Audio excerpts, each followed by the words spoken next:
Yeah, he was really feeling it, and I think probably for the first time this year, it looked a lot more like Bronson that we remember from the first time through, and that was a lot of strikes from different arm angles, different speeds, pitching inside when he needed to, throwing that sidearm sinker, and then that wraparound breaking ball to catch the outside corner on the lefties, and just really a complete effort.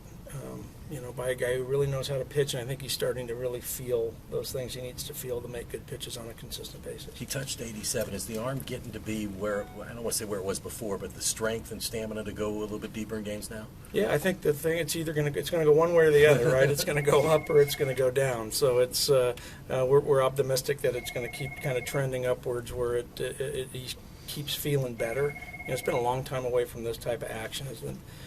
This level demands a lot from the body, and it takes a physical toll, and he has a ton of mileage on his body, but he wants to keep competing, and if his arm hangs in there, then I'm sure we'll see him over the duration of the year.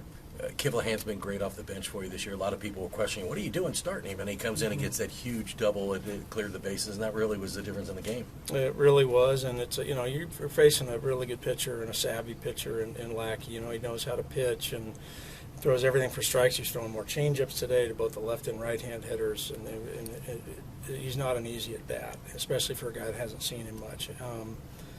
And he just did a great job in that situation. Didn't try to do too much, and just stayed on the pitch and drove it out to left center to clear the bases, and gave us a lot of momentum and some breathing room, which obviously in the end we needed.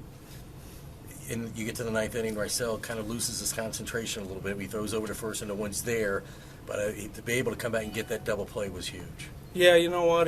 That's part of learning. As much as he's a veteran on the staff because he's been here for 3 years, he's really not a veteran when it comes to overall experience, in particular pitching out of the bullpen. In that situation, we had Joey behind. There was a miscommunication, and Rice, we weren't given any throw over signs, so he was thrown over on his own. He didn't know Joey wasn't there. So just a mix-up, and I'm sure that bothered him a bit. But he brought himself back into having to make a big pitch. He had a really good part of the lineup, and Montero had last at bat off him at homered at the end of last season. So he had a really good left-hand hitter who's swinging the bat very, very well to get out in a situation where Homer could have tied the ball game.